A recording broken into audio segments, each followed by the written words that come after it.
Justice Ouko asked the question that 33,000 votes, there's a variance of 33,000 votes between governor and president. Nothing could be further from the truth. The variance between the presidential and the governor is 24,000 votes. The same can be accounted for stray ballots. He asked the question, what are the stray ballots all over the country?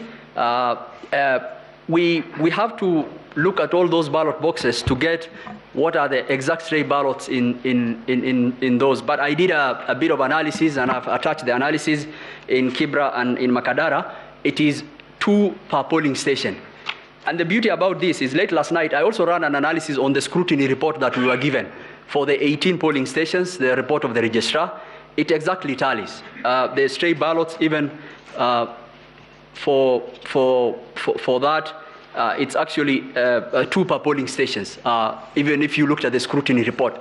That gives you a figure of 92,000, the whole of the country, shared between the different ballot boxes. You cannot be able to know how the exact number of them, but that is the average. So if there's a variance of 10, 20,000, that's within, but anything way above that, that cannot be accounted for by the 92,000 becomes very problematic. And I think I have attached that, and if that could run, the court should look at that. So it's 2 per polling station, 92,000, which is accountable. So if there's a variance of 40,000, 50,000, then the court can question that. But anything within that range, that is within the normal range. The second question that Justice Ouko asked is, do you have any instances where voters walked into polling station and voted for presidential only? No, we don't have. The integrity of the ballot is very important. If someone comes into our polling station, we give him all the 6 ballot papers. He can do whatever we want with them, but he cannot go out with them. He can put it in the boxes, he can mark them, but he cannot. That's why we're able to account for either through the rejected or the stray ballot. So to the question that someone can vote for one candidate and leave the others, it's not true. It's actually, the regulations don't allow. It's a criminal offense for someone to get out with ballot papers or election material from the ballot box. The second question that has been asked is, Justice Ouko said the voter turnout, you say that there were 45,994 polling stations, out of which 46,299 polling stations were identified through KIMS. So only 235 were identified manually, out of which 6 did not have any election taking place because of violence, 229. I think the number you are interested is how many people voted manually, 86,889. 86,889. And the registered voters in those polling stations is 114,917. 114,917. 114,917. The interesting thing is we provided all the KIMS return. If you look at the affidavit of Michael Ouma, we provided all the KIMS returns. So you can check the KIMS returns as against how many people voted manually. Justice Ouko also asked a question. Justice Ouko asked the question that that is the number of 86,889. Those are the people who voted manually. So the integrity of this process is very important because the other ones can be accounted for by the kits, right? The second question, Justice Ouko said, Omtata says 1,665,412 people curiously voted for when the polls closed at 9th. I think this is a faulty analysis, and you really have to understand how the kit works, right? So when you open the polling station, the kit sends a message that we have opened the polling station, we are ready for action. People pass through it, it sends automatic returns. It pings to the nearest network, sends automatic returns over the period of time. If it's not able to get the network, it will keep that information for the next 2 hours. Yeah, so that is how the number changes. The polling will close, but some kits will be sending the people, how many people went through, and it's only when we know when all the KIMS have transmitted and we know how many people have voted manually that you can be able to look at that, to look at it. So polling ends at 5 p.m. There are areas that voting commenced on 6 a.m. on the next day. Some places in Eldas. KIMS reported happens once the network, once it has network, and it requests to connect. So I think it's a false analysis because he says at 5 p.m. we should have known the whole turnout. It's not true. KIMS will keep on giving that information. Just Eleonora asked the information about whether the Form 34C is captured in JPEG and what happens to it. I humbly want to donate a KIMS kit to the court, a training one for the court to see itself. I have given a dummy form, a training Form 34A. I have also given the password. The courts can take the picture and actually see what happens. The kit takes the image, and it's on the image that actually the conversion happens on PDF. We don't do any JPEG, and there's a reason for that. In fact, if you look at it, when you are taking the image, it will ask you for the QR code, whether it is proper. It will ask you for the gray scaling, and you will see how we do it. And we do for JPEG because all your phones take JPEG. We want to differentiate our image from the ubiquitous images of JPEG. So that one I want to, through the registrar, I want to donate to the court to see it, a live demo. Justice Wanjala asked the issue of turnout of 65.4. I want to tell this court, at paragraph 30 of the affidavit of the chairman, that clarification was sought and it was given. And the chairman, and there is a video to it actually, the chairman clarified and he said the turnout is not 65.4, it is 64.6. In fact, you will see Martin Nyaga rushing to the chairman, telling him, the person who was in charge of the cumulative of the turnout, telling him, no, that is erroneous. So the number is 64.6 at the point where he made. Is turnout really important in the declaration? I want to tell this court, there is this fascination by the petitioners on turnout. We don't use turnout to determine the presidential election. I think that is the base to start from. The reason why we give turnout is a measure of transparency and integrity to know how many people pass through the kit. And the problem with it is a lot of people don't understand how these kits work. If you look at the numbers I gave on that screen, you will see, in fact, if you look at 2045 hours, 63.6 and 64.6, you will see that the total registered voters on 9th August 2045 is 21 million under the KIMS 589,961. On 10th August is 21,926,565. If you deduct those numbers and you compare to the people who are actually identified by the kits, actually, the people who are identified by the kits is more than this number. And a lot of people will say, oh, why do we have more people who are registered in those stations than people voted? It happens. And because the relationship between the people who are identified in the kit and those total number of voters in those polling stations is not a linear relationship in this sense. So 9th August 2045, a kit will report 10 people.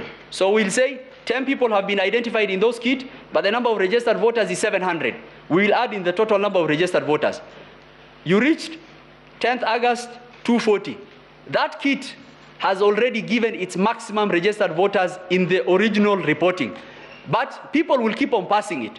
When another 20 people pass through, the kit will report 20 people have passed me through.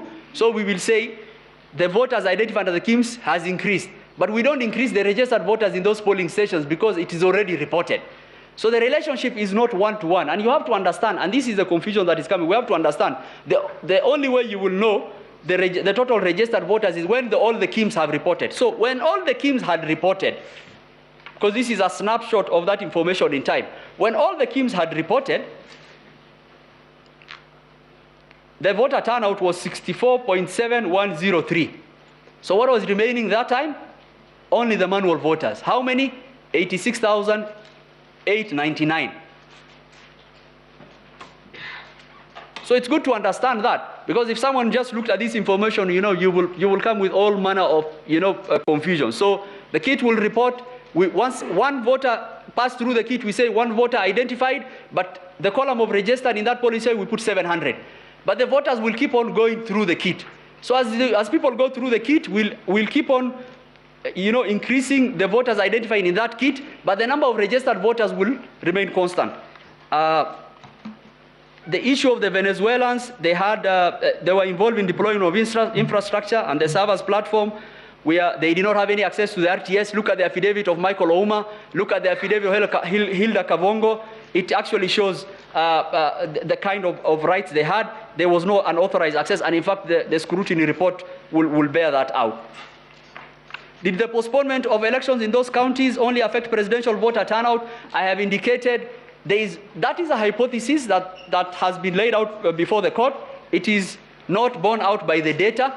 In fact, the voter turnout was comparatively the same. If there's no agent, Justice Mulu asked if there's no agent, what happens? The integrity, the processes that we have in terms of the KIM's return, in terms of the portal, even if there's no agent, we can actually confirm what happened. So it's not the role of even if someone said I did not have an agent, but my votes have been tampered with, we can be able to find out. Demonstrate, go to the last page. In the 40 seconds, Madam CJ, I can demonstrate that.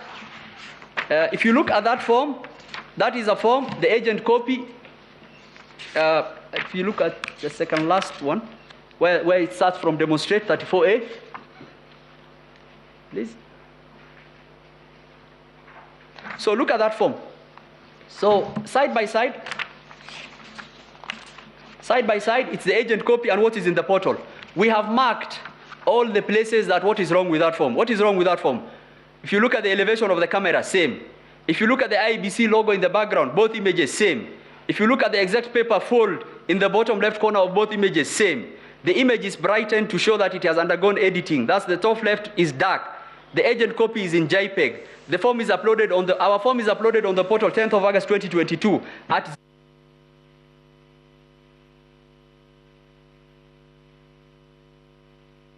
2 days later. And we have put that in our affidavit, actually. You can check all the edits. Sorry, Counsel, you are not being recorded, but we suggest that you take the next 2 minutes and finish. Please put the machine back.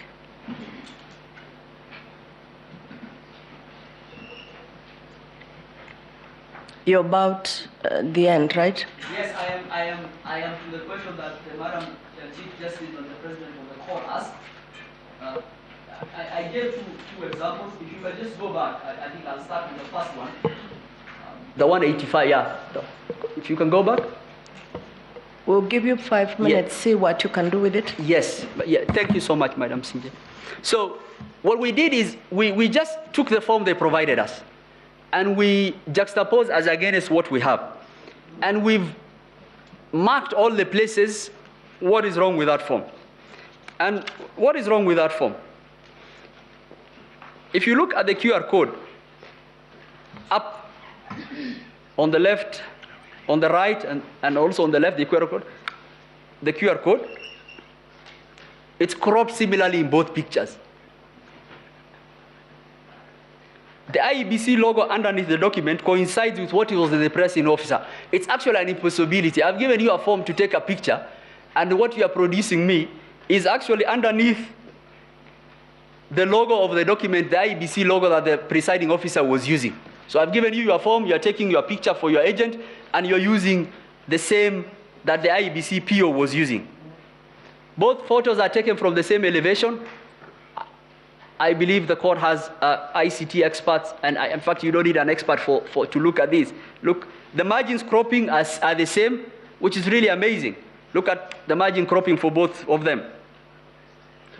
And there's no any other conclusion. What people were doing is that you will download, because there's no way you can be able to get our forms are different, and this form has gone through many processes from the polling station, county tallying, constituency tallying center. So the forms are ubiquitously available. They are available everywhere. The only way you can be able to do anything about it is you have to download our form and try to do tamper with it, what the agents in this case were doing. If you can go to the second one. This is the one I was describing. In fact, this one has, it even has the timestamp of their form, JPEG. We don't do JPEG. This form was relayed to them 2 days later. The elevation of the camera. And I have noted all the things that are wrong, the exact same fold. It's an impossibility. I mean, you have 41 polling stations all over the country, and the form they are giving is at the same elevation as what we have given. The picture that our PO took on the background of the Kim's kit is the same. And you can tell, and the reason why we were saying that it's an impossibility is because there's nothing else you can change from those forms. You cannot change the signature of the agents. It's an impossibility. The only thing you can change is the tallying. You can try change into JPEG and try to amend the tallying. And that is really important. That is the crux of this matter, and the court has to look at that and actually make a finding. I will try to also, to Justice Ouko's question, about the stray ballots. I just want to mention that the court report bears out the assertion of the IEBC. If you look at the report that was done relating to the stray ballots, I went through the court report and actually tallied the stray ballots. It is 2 per polling station. If you project this to the whole country, there will almost 90,000 stray ballots. And the way you account for stray ballots is they are put in the polling day diary, PSD. I have provided the polling day diary for 2 of the constituencies to just give the court comfort that as IEBC we can account for each and every ballot. To the question that has been asked by Justice Wanjala on the turnout, a clarification was given, and this is the assertion of the petitioners. They are saying we are not interested in the clarification given by the chairman. We are going to take that turnout of 65.4 as against the total registered voters.